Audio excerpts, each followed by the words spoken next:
अस्सलाम वालेकुम। Chapter number 3 cell structure and function हमारा कंटिन्यू है, जिसमें हम डिस्कस कर रहे हैं सेल ऑर्गेनल्स। लास्ट वीडियो में हमने किया था प्लास्टर्स। आज की वीडियो में हम करेंगे साइटोस्केलेटन। इसके बाद हमारे 3 ऑर्गेनल्स रह जाएंगे इस चैप्टर में, सेंट्रियोल, वैक्यूल और न्यूक्लियस। इसको भी हम कोशिश करेंगे कि जल्दी कवर कर लें।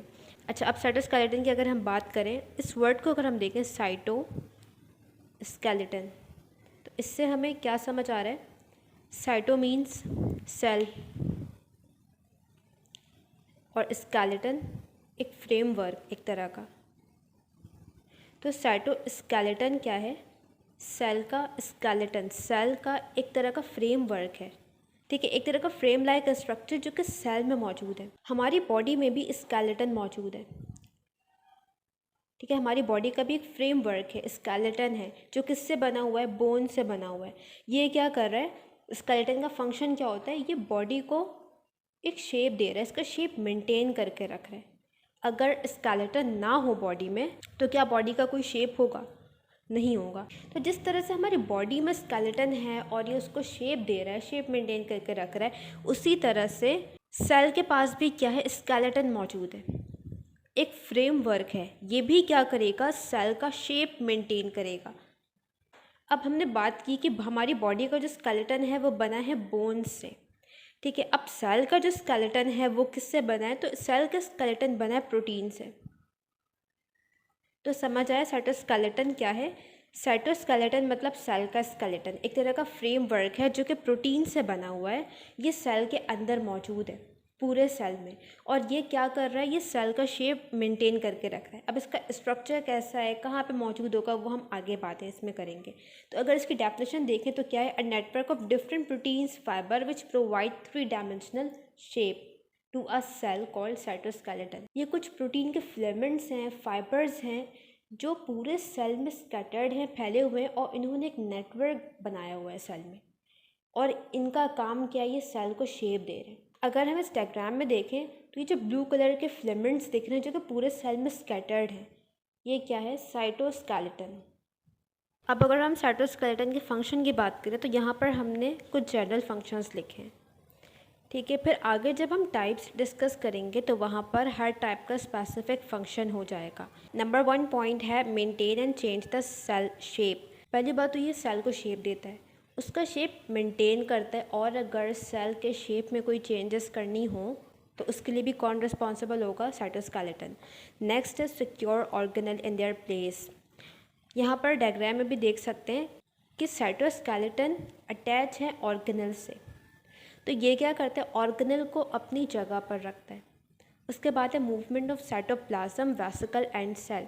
साइटोप्लाज्म की मूवमेंट में हेल्प करता है। साइटोप्लाज्म जो सेल का लिक्विड है वो रेस्टिंग कंडीशन में नहीं होता, बल्कि उसमें मूवमेंट्स हो रही होती हैं। साइटोप्लाज्म की मूवमेंट को हम कहते हैं साइक्लोसिस। तो साइटोप्लाज्म में कंटिन्यूसली मूवमेंट हो रही होती है ताकि जो मटेरियल है वो सेल में इक्वली डिस्ट्रीब्यूट हो जाए। तो उसकी मूवमेंट में भी साइटोस्केलेटन का रोल है। इसके अलावा वेसिकल्स, हमने जब डिस्कस किया था गोल्जी कॉम्प्लेक्स, तो वहाँ पर हमने बात की थी कि उससे कुछ वेसिकल्स निकलते हैं और उन वेसिकल्स को सेल के अंदर या फिर सेल के बाहर ट्रांसपोर्ट होना होता है। उसकी मूवमेंट में भी कौन हेल्प करता है? साइटोस्केलेटन। उसके बाद सेल की मूवमेंट में भी साइटोस्केलेटन का रोल है। देखो, जब भी हम बात करते हैं सेल की, हमारे माइंड में क्या आता है? वो सेल्स जो कि हमारी बॉडी का स्ट्रक्चर बना रहे हैं। लेकिन उसके अलावा भी सेल्स हमारी बॉडी में मौजूद है। लाइक अगर हम एग्जांपल लें ब्लड सेल्स की, ब्लड सेल्स भी तो एक तरह के सेल्स हैं ना। ब्लड सेल में क्या आता है? रेड ब्लड सेल्स आते हैं, WBCs आते हैं। WBC की एग्जांपल ले रहे हैं यहाँ पे। हमें पता है कि WBC का काम क्या है? बैक्टीरिया को किल करना, या कोई भी फॉरेन पार्टिकल बॉडी में आ गया है तो उससे किल करना, ख़त्म करना। फॉर एग्जांपल एक बैक्टीरिया है और यहाँ पर न्यूट्रोफिल्स हैं, ठीक है, WBCs हैं। इन WBCs को इस बैक्टीरिया के पास जाना होगा इसे एनगल्फ करने के लिए, इसे किल करने के लिए। तो यहाँ पर इस WBC को मूव करना होगा यहाँ से यहाँ तक। यहाँ पर इस सेल की मूवमेंट होनी है। ठीक है, तो सेल डिफरेंट तरह के हैं और उन डिफरेंट सेल्स का डिफरेंट फंक्शन है। डिफरेंट सेल्स में डिफरेंट तरह के मैकेनिज्म्स हो रहे हैं।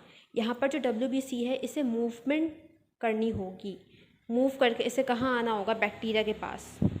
अब जब बैक्टीरिया के पास आ गया WBC, उसके बाद भी इससे इस तरह से प्रोजेक्शंस निकालनी होगी ताकि इस बैक्टीरिया को एनगल्फ कर ले। तो यहाँ पर देख सकते हो सेल की मूवमेंट भी हो रही है, साइटोप्लाज्म की मूवमेंट भी हो रही है। तो यहाँ पर भी किसका रोल आएगा? साइटोस्केलेटन का। नेक्स्ट है टाइप्स ऑफ साइटोस्केलेटन। 3 तरह के साइटोस्केलेटन्स सेल में मौजूद होते हैं। नंबर 1 है माइक्रोफिलामेंट, नंबर 2 है माइक्रोट्यूब्यूल्स और नंबर 3 है इंटरमीडिएट फिलामेंट्स। ये तमाम साइटोस्केलेटन प्रोटीन से बने होंगे। डिफरेंट तरह के प्रोटीन से डिफरेंट टाइप बनेगी, जो कि आगे हम नेक्स्ट डिस्कस करते हैं। नाउ हम बात कर रहे हैं टाइप्स ऑफ साइटोस्केलेटन, जिसमें हमारे पास 3 टाइप्स थी, माइक्रोफिलामेंट, माइक्रोट्यूब्यूल और इंटरमीडिएट फिलामेंट। अभी हम डिस्कस करें नंबर 1 माइक्रोफिलामेंट को। तो माइक्रोफिलामेंट है कैसा, पहले हम इस पर बात करते हैं। सॉलिड स्ट्रैंड्स हैं, इस तरह से फिलामेंट्स हैं, थ्रेड की तरह है, स्ट्रैंड है, और इसका डायमीटर कितना है? 7 नैनोमीटर। लाइक अगर ये एक स्ट्रैंड है तो इसका डायमीटर कितना होगा? 7 नैनोमीटर। ये स्मॉलेस्ट डायमीटर है। अगर हम कंपेयर करें तीनों साइटोस्केलेटन को तो इसका जो डायमीटर है ये स्मॉलेस्ट है। नाउ स्ट्रक्चर अगर देखें तो 2 एक्टिन चेन इंटरवाइन इन हेलिकल फैशन। माइक्रोफिलामेंट जिस प्रोटीन से बना है उसका नाम है एक्टिन, एक्टिन प्रोटीन। स्ट्रक्चर कैसा है? 2 चेन्स हैं, 2 एक्टिन चेन है, ठीक है। एक ये चेन हो गई नंबर 2। इसमें जो ये सर्कुलर स्ट्रक्चर है ये क्या है? ये एक्टिन प्रोटीन है, एक्टिन सब यूनिट्स इससे हम कह सकते हैं। ये एक एक एक्टिन प्रोटीन है। जब ये एक्टिन के सब यूनिट्स मिल गया तो ये पूरा एक्टिन फिलामेंट बन गया, ठीक है। एक्टिन का एक स्ट्रैंड बन गया, इसे क्या कह सकते हैं? Actin filament. ये भी एक एक्टिन की चेन हो गई, ये दूसरी एक्टिन की चेन हो गई। अब ये दोनों चेन आपस में इस तरह से ट्विस्टेड फॉर्म में हमें मिलती है। माइक्रोफिलामेंट का स्ट्रक्चर कैसा होगा? 2 एक्टिन की चेन्स होंगी और वो दोनों चेन आपस में ट्विस्टेड होंगी हेलिकल मैनर में। जैसे हमने डीएनए का स्ट्रक्चर पढ़ा के उसके 2 स्ट्रैंड्स ट्विस्टेड फॉर्म में होते हैं, उसी तरह से यहाँ पर भी 2 चेन्स हैं एक्टिन की और ये दोनों चेन्स ट्विस्टेड फॉर्म में है। अब एक्टिन के अलावा कुछ और प्रोटीन्स हैं, मेनली तो इसमें एक्टिन होगा, लेकिन एक्टिन के अलावा भी हमें कहीं पे मायोसिन मिल सकता है, ट्रोपोमायोसिन मिल सकता है और ट्रोपोनिन मिल सकता है। ये 3 और प्रोटीन्स हैं जो कि इस एक्टिन प्रोटीन के साथ मौजूद हो सकते हैं। तो माइक्रोफिलामेंट का स्ट्रक्चर समझ आया, 2 एक्टिन की चेन है आपस में ट्विस्ट हुई हुई है। ये पूरा स्ट्रक्चर क्या कहलाएगा? माइक्रोफिलामेंट।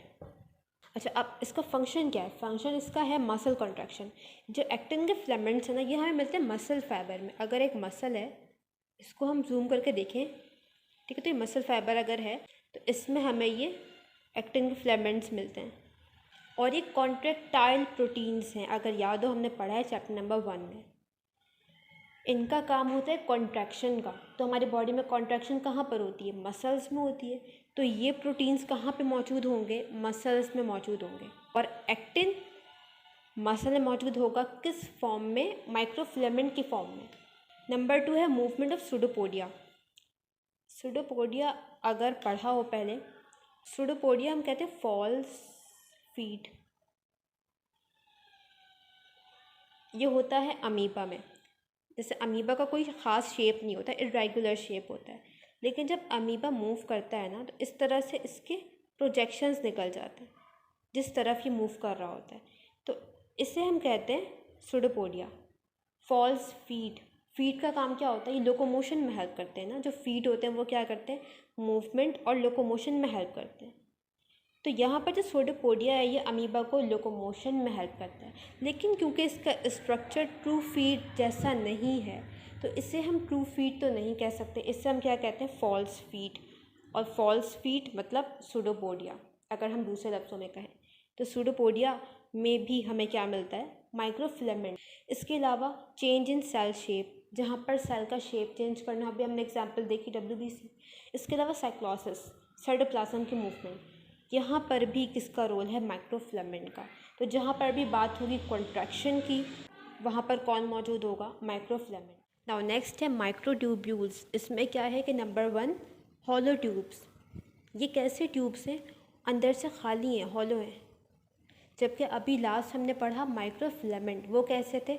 सॉलिड स्ट्रैंड्स थे, वो अंदर से एम्प्टी नहीं थे, अंदर से हॉलो नहीं थे। जबकि ये कैसे अंदर से हॉलो है। ठीक है, अब इसका डायमीटर क्या है, 25 नैनोमीटर्स का हमें डायमीटर मिलेगा। स्ट्रक्चर पे बात करें तो माइक्रो ट्यूब्यूल्स जिस प्रोटीन से बने हैं वो कौन सा प्रोटीन है, tubulin. Micro tubules tubulin protein से बना होगा। अच्छा, अब इसका स्ट्रक्चर समझो किस तरह से। देखो, जो ट्यूब्यूलिन प्रोटीन्स है ना, ये इस तरह से एक स्ट्रैंड में अरेंज होंगे फिलामेंट की तरह, जिस तरह से यहाँ पे दिख रहा है। ये क्या है, तमाम ये ट्यूब्यूलिन प्रोटीन्स हैं। ठीक है, ये क्या है, ट्यूब्यूलिन के सब यूनिट्स हैं, ट्यूब्यूलिन प्रोटीन्स हैं। ये तमाम प्रोटीन्स एक साथ एक लाइन में अरेंज हो गए और एक फिलामेंट बना लिया। इसे हम कहते हैं प्रोटोफिलामेंट। ये क्या है, प्रोटोफिलामेंट है। अब इस तरह के प्रोटोफिलामेंट्स 13 प्रोटोफिलामेंट्स, ठीक है, 13 प्रोटोफिलामेंट्स एक साथ कंबाइन होंगे और माइक्रोट्यूब्यूल बनाएंगे। यहाँ पर देखो, ये जो पूरा स्ट्रक्चर है ये माइक्रोट्यूब्यूल है।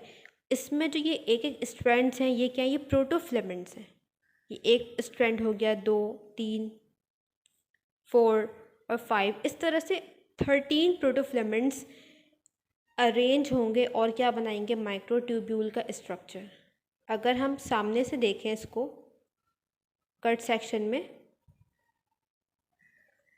तो 1 2 3 4 5 6 7 8 9 10 11 12 13, ये 13 प्रोटोफिलामेंट्स हैं। ठीक है, ये एक एक फिलामेंट्स हैं और ये इस तरह से एक ट्यूब की फॉर्म में अरेंज होंगे। ठीक है, इस तरह से सर डायग्राम में दिख रहा है। और ये फिर पूरा स्ट्रक्चर क्या कहलाएगा, माइक्रोट्यूब्यूल। तो माइक्रोट्यूब्यूल किससे मिलके बने होंगे, प्रोटोफिलामेंट से, 13 प्रोटोफिलामेंट्स। और प्रोटोफिलामेंट किस प्रोटीन से बना होगा, ट्यूब्यूलिन प्रोटीन से। ठीक है, यहाँ पर यही बातें लिखी हैं। अच्छा, अब नेक्स्ट है फंक्शन। माइक्रोट्यूब्यूल का रोल है सेल डिवीजन में। जब सेल डिवाइड हो रहा होता है तो क्रोमोसोम्स बनते हैं सेल में। क्रोमोसोम क्या है, ये अभी हमने आगे न्यूक्लियस के चैप्टर में पढ़ना है। ठीक है, ये क्रोमोसोम्स अगर पढ़ा हो 9 में, तो क्रोमोसोम्स सेल के न्यूक्लियस में होते हैं। जब सेल डिवाइड हो रहा होता है तो ये क्रोमोसोम्स भी डिवाइड होते हैं। तो ड्यूरिंग सेल डिवीजन ये क्रोमोसोम इस तरह से अरेंज हो जाते हैं एक लाइन में, और फिर सेल में कुछ फाइबर्स बनते हैं। ये फाइबर इस क्रोमोसोम पे अटैच होते हैं। ठीक है, ये फाइबर इस क्रोमोसोम पे अटैच होंगे और अटैच होने के बाद फिर ये क्रोमोसोम यहाँ से सेपरेट हो जाएगा। एक स्ट्रैंड इसका यहाँ आ जाएगा, एक स्ट्रैंड यहाँ पर आ जाएगा। तो इस तरह से डिवीजन हो रही होती है। तो यहाँ पर जो ये हमें फाइबर्स दिख रहे हैं जो क्रोमोसोम से अटैच हो रहे हैं, इन फाइबर्स को हम कहते हैं स्पिंडल फाइबर्स। स्पिंडल फाइबर्स भी क्या है, माइक्रोट्यूब्यूल्स हैं। Microtubules during cell division spindle fibres बनाते हैं। इसके अलावा मूवमेंट ऑफ क्रोमोसोम जो अभी हमने बात की, और मूवमेंट ऑफ सेल ऑर्गेनल्स की जो मूवमेंट हो रही होती है सेल में, उसके अलावा मूवमेंट ऑफ सीलिया एंड फ्लैचुला। सीलिया और फ्लैचुला लोकोमोटरी ऑर्गन्स हैं। ये सेल की मूवमेंट में हेल्प करते हैं। सीलिया होता है पैरामीशियम में। पैरामीशियम में सीलिया मौजूद होते हैं जो कि पैरामीशियम को मूव करवाते हैं, पैरामीशियम की मूवमेंट में, उसके लोकोमोशन में हेल्प करता है। और फ्लैचुला हमें बैक्टीरिया में भी मिलता है। इसके अलावा हमें ये यूक्लिना में मिलता है, और भी कई सेल्स हैं जिसमें हमें फ्लैचुला मिलता है। फ्लैचुला भी क्या करवाता है, इन ऑर्गेनिजम्स की मूवमेंट, इनके लोकोमोशन में हेल्प करता है। तो ये स्ट्रक्चर्स भी किसके बने हुए हैं, माइक्रोट्यूब्यूल के बने हुए हैं। अभी आगे हमने सीलिया और फ्लैचुला पे मज़ीद काफ़ी डिटेल में बात करनी है, तो अभी यहाँ पर हम इसको डिस्कस नहीं कर रहे। अभी इतना समझो कि कुछ लोकोमोटिव ऑर्गन्स हैं जो कि सेल की मूवमेंट में हेल्प करते हैं। और इसकी थर्ड टाइप है इंटरमीडिएट फिलामेंट्स। इंटरमीडिएट फिलामेंट्स कैसे हैं, दे आर सॉलिड स्ट्रैंड्स। ये भी सॉलिड स्ट्रैंड्स हैं, अंदर से हॉलो नहीं है, सॉलिड स्ट्रैंड्स हैं। और इनका डायमीटर क्या है, 8 to 12 नैनोमीटर। अच्छा, अब इंटरमीडिएट 5 डिफरेंट तरह के प्रोटीन से मिलके बने। उन 5 डिफरेंट प्रोटीन्स को कलेक्टिवली हम कहते हैं वामेंटिन। इंटरमीडिएट फिलामेंट कहाँ पर होगा, स्ट्रक्चर कैसा होगा इसका, तो ये नेटवर्क की तरह का इसका स्ट्रक्चर होता है। और ये नेटवर्क की तरह पूरे साइटोप्लाज्म में स्कैटर्ड होते हैं। जो हमने फर्स्ट डायग्राम डिस्कस की थी वो क्या थी, वो इंटरमीडिएट फिलामेंट्स थे। तो इंटरमीडिएट फिलामेंट्स प्रोटीन के फिलामेंट्स हैं जो कि इस तरह से नेटवर्क की तरह पूरे साइटोप्लाज्म में मौजूद होंगे। ये सेल मेम्ब्रेन से भी अटैच होंगे और सेल ऑर्गेनल्स से भी अटैच होंगे। तो ये एक तरह से सेल मेम्ब्रेन को सपोर्ट प्रोवाइड करेगा और जो ऑर्गेनल्स हैं उनको अपनी जगह पर रखेगा। ठीक है, इसके अलावा इसका एक और फंक्शन बुक में गिवन है, support nerve cell process axon. Neuron का अगर स्ट्रक्चर याद हो, न्यूरॉन नर्व सेल होता है जो कि हमारा सेंट्रल नर्वस सिस्टम में मौजूद होता है। ठीक है, नर्व सेल का एक प्रोसेस होता है, इसे हम कहते हैं एक्सॉन। इस एक्सॉन में भी इंटरमीडिएट फिलामेंट्स हैं जो कि इसको सपोर्ट प्रोवाइड करते हैं। तो इसमें ये एक डिफरेंट बात थी कि एक्सॉन में कौन सा साइटोस्केलेटन मौजूद होगा, इंटरमीडिएट फिलामेंट्स जो कि इसको सपोर्ट देंगे एक्सॉन को। नाउ नेक्स्ट हम बात कर रहे हैं अबाउट सीलिया एंड फ्लैचुला। पहले हम ये देखेंगे कि सीलिया और फ्लैचुला है क्या, दोनों में क्या डिफरेंस है, क्या सिमिलैरिटीज़ हैं और फिर इसका स्ट्रक्चर कैसा है, कैसे ये फंक्शन परफॉर्म करता है। ठीक है, तो सीलिया और फ्लैचुला दोनों क्या है, both are extensions of plasma membrane. ठीक है, सेल है, सेल की ये प्लाज्मा मेम्ब्रेन है, इसी प्लाज्मा मेम्ब्रेन की एक्सटेंशन होगी इस तरह से और ये क्या बनाएगा, सीलिया और फ्लैचुला। तो दोनों क्या हो गई, एक्सटेंशंस हो गई प्लाज्मा मेम्ब्रेन की। अब इनमें फ़र्क क्या है, तो सीलिया स्मॉल इन साइज़ है जबकि फ्लैचुला लार्ज है। ठीक है, सीलिया हमें इस तरह से हेयर लाइक स्ट्रक्चर्स हैं, स्मॉल है साइज़ में, जबकि फ्लैचुला लार्ज है।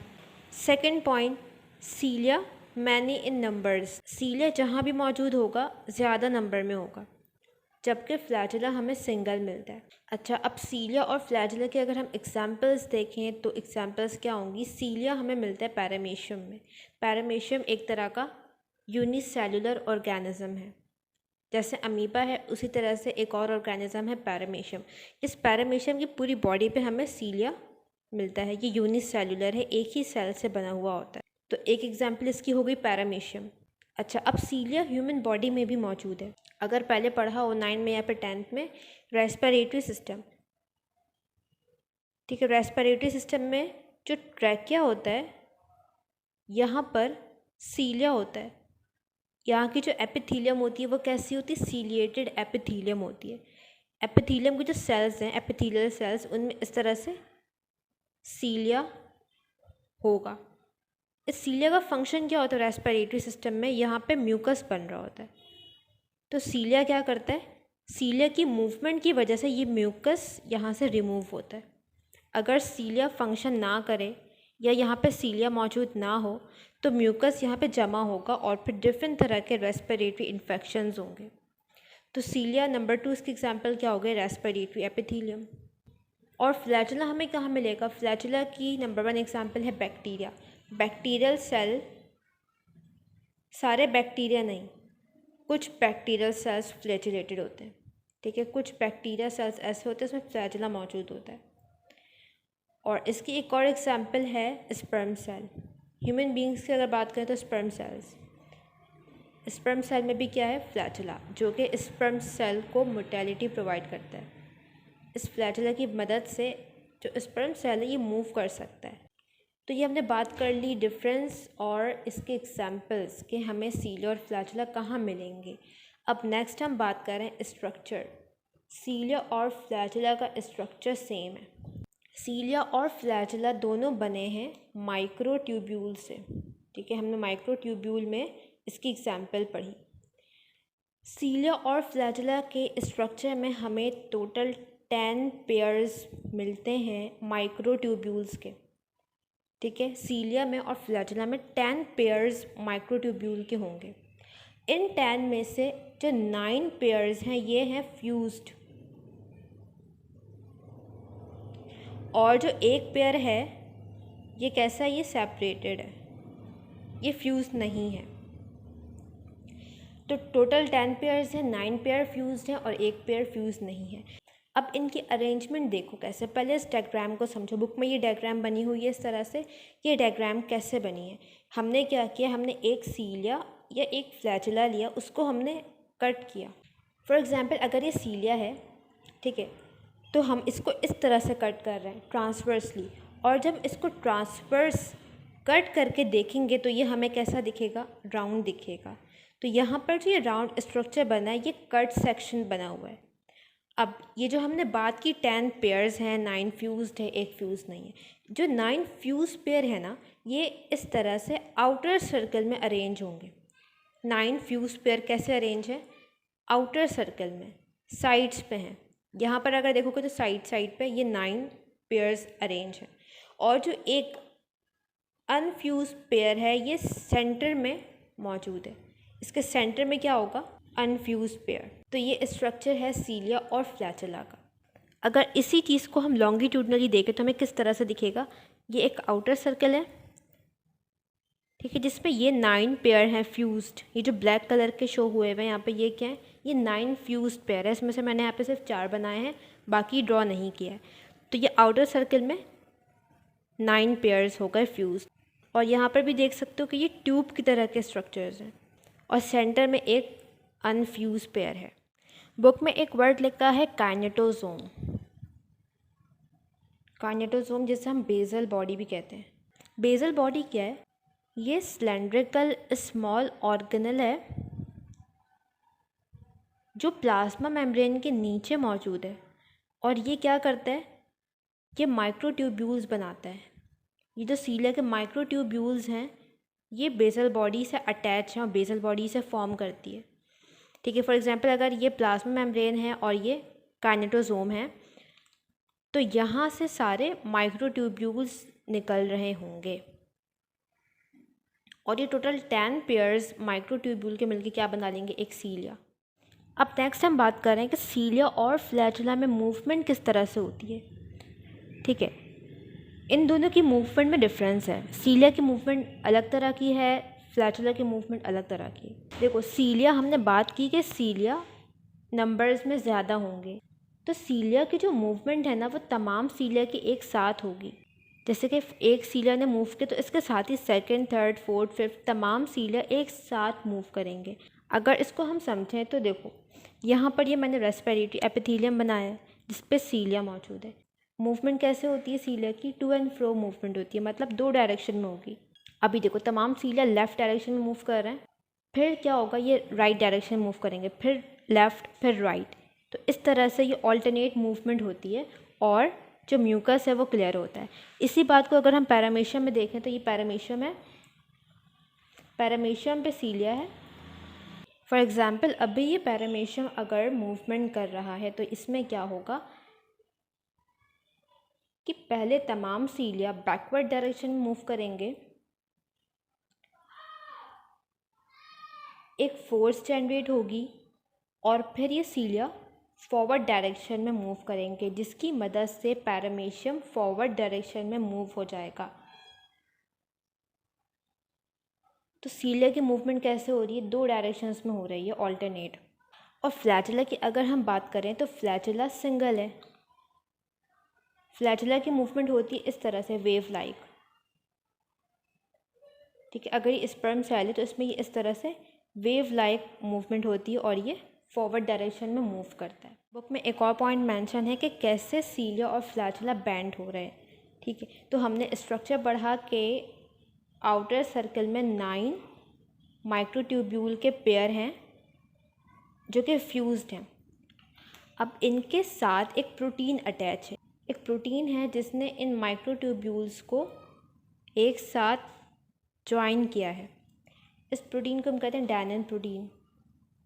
तो जब एक पेयर माइक्रोट्यूब्यूल का मूव होगा तो इसके साथ, क्योंकि डैनिन प्रोटीन अटैच है और डैनिन प्रोटीन इस सेकंड पेयर से भी अटैच है, तो इसकी मूवमेंट की वजह से फिर सेकंड पेयर भी मूव होगा, और सेकंड पेयर आगे थर्ड पेयर से अटैच है डैनिन प्रोटीन के ज़रिए, तो इस सेकंड पेयर की मूवमेंट से थर्ड पेयर भी मूव होगा। इस तरह तमाम पेयर्स डैनिन प्रोटीन के ज़रिए एक दूसरे से अटैच हैं। तो जब एक पेयर मूव होगा तो बाकी तमाम पेयर्स भी साथ मूव होंगे।